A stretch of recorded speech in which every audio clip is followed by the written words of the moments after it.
Hindi mag-focus yan.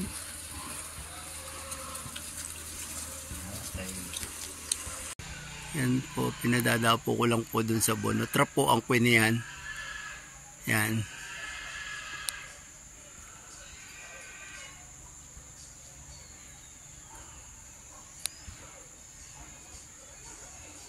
Yan, trap po yung queen niya.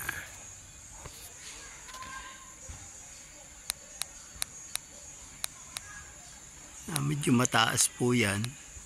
Ginawa ko po, kinabit ko po sa kawayan yung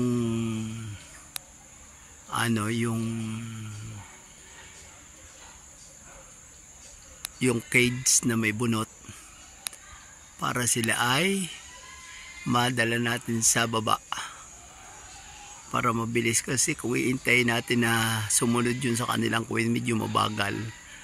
Kaya kinakailangan ipakita mo muna yung kanilang queen o ilapit. Yan. So ang gagawin na, dahan-dahan nating ibababa yan. Yan, dahan-dahan nating ibababa. Ibababa ko na muna. Yan. Yan na po siya. O, medyo mababa na. Ayan. Mababa na po.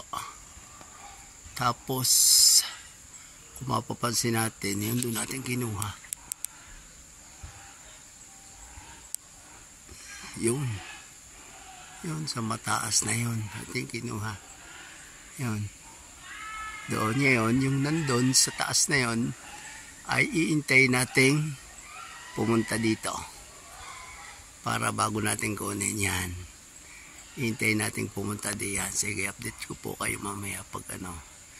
Pero yan, ang palaki na siya. Yan.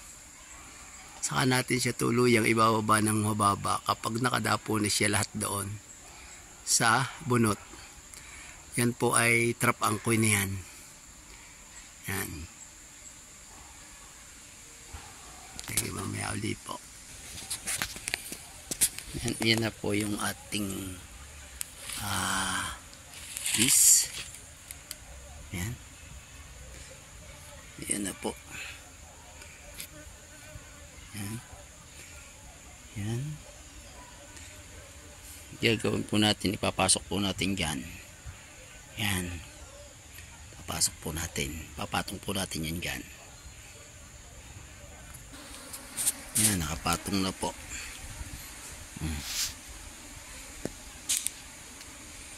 Nakapatong na yung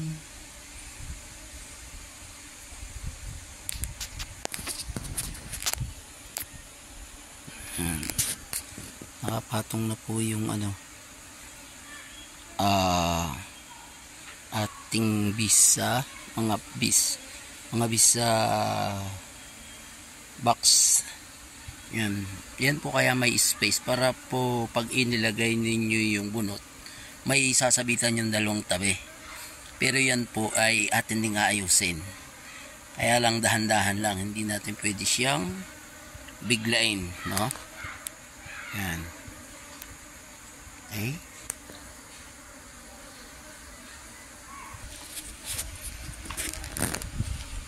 Yan na po, na ayos ko na. Hindi ko pa na po napapakawalan yung queen niya. Ayan po yung kids niya, oh. Kitang kita yung may red na cup.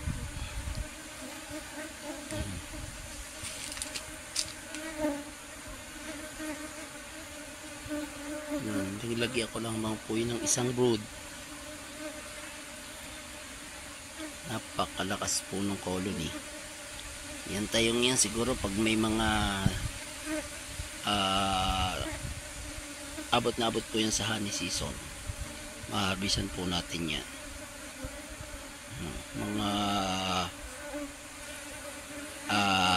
April, May, maharbisan natin yan.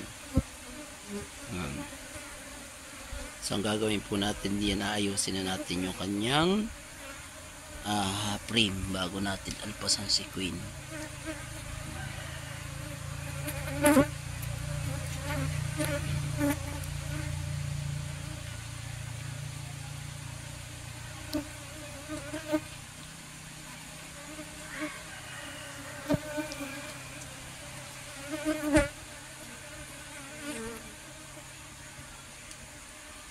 itong nasa tabing ito ating tatawi papunta dun sa ano yan, meron sa tabi.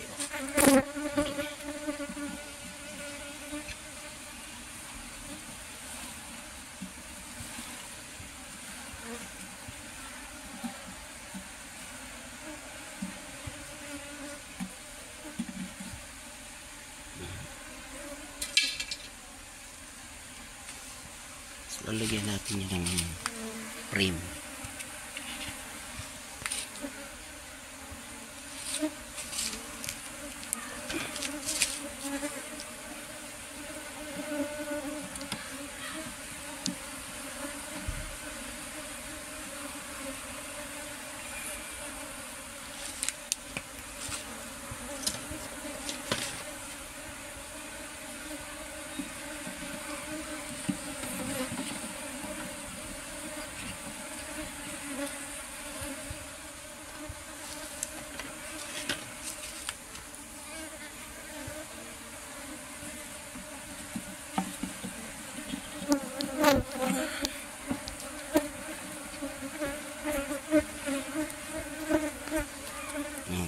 Ano po yan?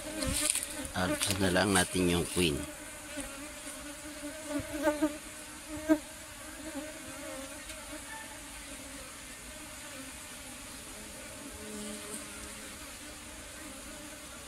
Yan, ski, mamaya na natin alpasan yung queen o bukas ng maga ay pwede po.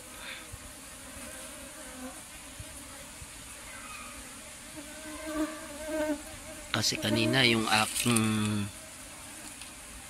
pinasok ay 3 araw na nakakulong yung queen. Kasi adapt ko pa. Kasi hindi kanilang queen. So ang ginawa ko 3 days nakapatong diyan sa ganyan, nakaganan. Pagkatapos ang ginawa ko, kumuha ko ng isang brood na may mga workers.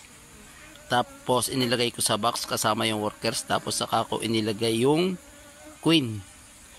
Tapos ang inilagay ko ay yung bagong transfer doon sa dating posisyon at inilayo ko yung luma o yung dati. Yon. Para yung mga naalis ay doon pumasok para lumakas. Yon. At bali ngayong araw na ito ay nakadalawang colony tayo ng i-box. Yan. Sa ngayon po ay maganda na yung panahon kaya sila ay handa ng hanap ng hive sa gubat. Ang ginagawa naman natin ay ating kinukuha pag swarm o hinuhuli natin yung queen. Pagkatapos ay ating nilalagay sa bagong box. Yan. Try kong alpasan yung queen. Ewan ko lang kung makikita ng ating camera. Kasi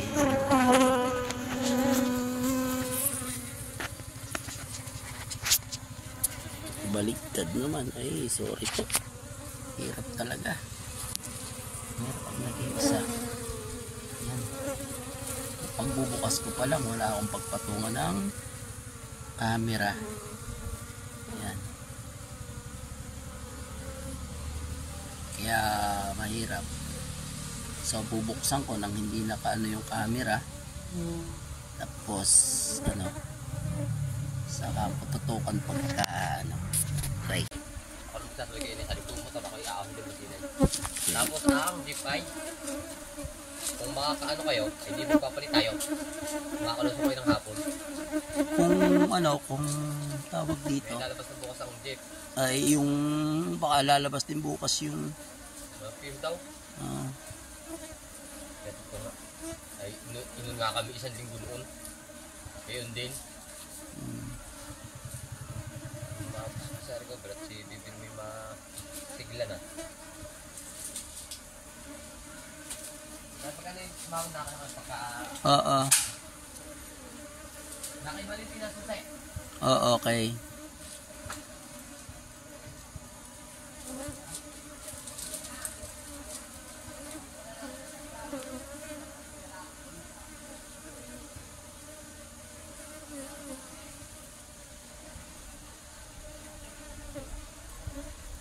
bihira po tayong maka-spot ng coin sa ganito. Kasi merong mabilis pagkalabas diretso agad sa loob.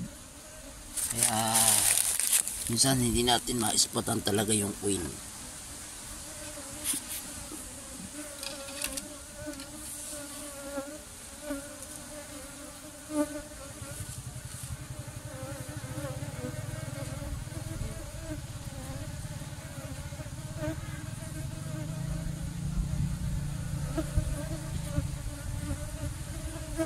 Hindi mo pwede natin ihitak at makalipad.